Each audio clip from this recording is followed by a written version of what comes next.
This is Democracy Now!, democracynow.org, the War and Peace Report. I'm Amy Goodman. We end today's show in Yemen, where at least 79 people were killed, over 300 injured in a stampede Wednesday, as residents of the capital Sana'a gathered at a school where local merchants were giving away charitable donations to mark the end of Ramadan. Hundreds of people gathered to receive what amounted to about $10. Witnesses told the Associated Press the crowd crush began after armed Houthis fired into the air to control the crowd, striking electrical equipment and causing it to explode. The tragic deaths come as Yemen continues to face one of the world's largest humanitarian crises following years of fighting between U.S.-backed Saudi forces and Houthi rebels. While a ceasefire began a year ago, no agreement has been reached yet on making it permanent. Earlier this month, envoys from Saudi Arabia and Oman visited Sana'a for talks with the Houthis. This came weeks after China helped broker a deal to reestablish diplomatic ties between Saudi Arabia and Iran. Saudi Arabia also recently exchanged more than 800 prisoners of war with Houthis in the largest prisoner exchange since 2020. We're joined now by Ali Jamil, the Accountability and Redress Director of Watana for Human Rights, a group that's based in Yemen. He's visiting New York, where he's joining us from now. Ali, thanks so much for joining us. Can you talk about what happened this week, but then put it into the larger context of the devastation of Yemen? Thank you very much. What we are doing now currently is investigating into this incident in which at least 78 people died in a charity event. But this event shows us a snapshot that illustrates the situation of starvation in Yemen. Hundreds of people were going to death to get donations of nearly $10. Watana for Human Rights have worked on the use of starvation as a method of war and have made significant investigations for a year long into the conduct and the attacks of different warring parties that led to starvation. So our report, The Starvation Makers, looks into the attacks that has been done by the Saudi UAE-led coalition and also the conduct of the Houthi armed, non-governmental armed forces that really impacted the food and water security of civilians in Yemen. Can you talk, Ali Jamil, about this rapprochement between Saudi Arabia and Iran? What kind of effect this will have? There isn't enough information available about the deal, but we're not even sure if this will impact the war in Yemen and to what extent it will have an impact. But what is clear is that there is also talks between Saudis and Houthis, and the Saudi ambassador to Yemen was in Sana'a a couple of weeks ago, and there have been also detainees swapped for over 800 detainees. We see this as good steps in terms of building trust among warring parties, and could have a good potential of reaching a peace deal. But this is not all what civilians want. It is very important for this war to end, but it's also very important to have accountability, justice, transitional justice, reparations.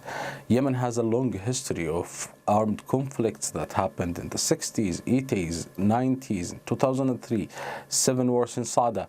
All of these were ended in a political agreement that didn't have any accountability aspect. And because there is no accountability, no transitional justice, each conflict was just basically a seed for another conflict. And looking into the conflict today, it's clear how much it has an impact from prior conflict. So this violence cycle should be broken, and it will never be broken without transitional justice, accountability, and redress and reparations. You know, there is a lot being made now, as it should be, of war crimes when it comes to what's happening in Ukraine. But Mwatana for Human Rights, your group, has said war crimes are and have been committed at the highest level in Yemen. Can you talk about the parties responsible and what these grave crimes are that you have investigated? Mwatana for Human Rights has a very big team, over 100 team members all over Yemen. We have almost a researcher and a lawyer in each Yemeni governorate. We investigate cases of violations of international humanitarian law, international law of human rights. We have until now documented over 8,000 cases of human rights abuses committed by all warring parties in Yemen.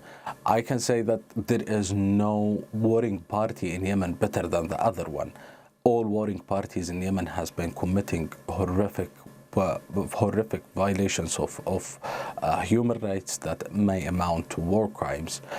We have documented over 1,000 cases of airstrikes, also land chilling, landmines, child recruitment, arbitrary detention, enforced disappearance, torture, attacks on schools, on hospitals, and a very wide range of other violations that has been committed by all warring parties in Yemen.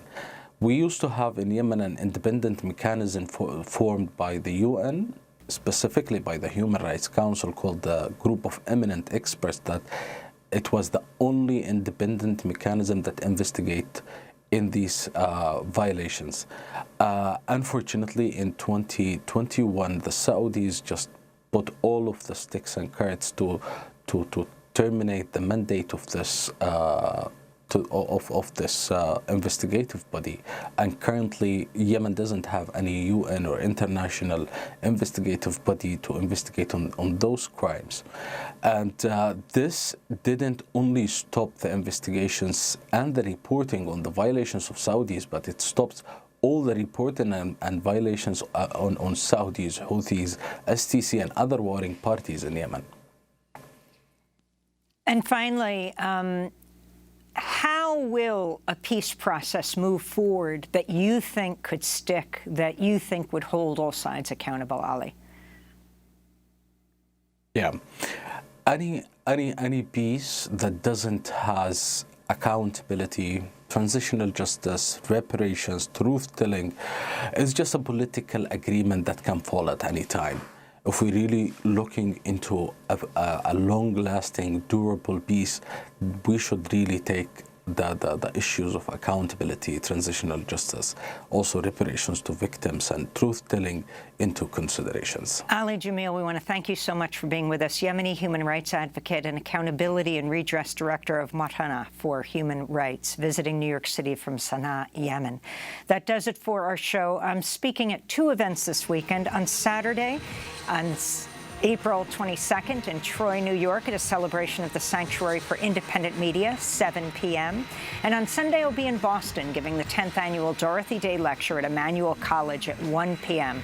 For all details, you can go to democracynow.org. Democracy Now! Produced with Renee Faust, Mike Burke, Dina Guzder, Messiah Rhodes, Nermeen Sheikh, Martia Sena, Tammy Warren, Tarina Nadura, Sam Alcoff, Tamari Asti, Jim Hamilton, Robbie Karen, Hani Masood, Sanji Lopez, Dennis Moynihan. Our executive director is Julie Crosby. I'm Amy Goodman. Thanks for joining us.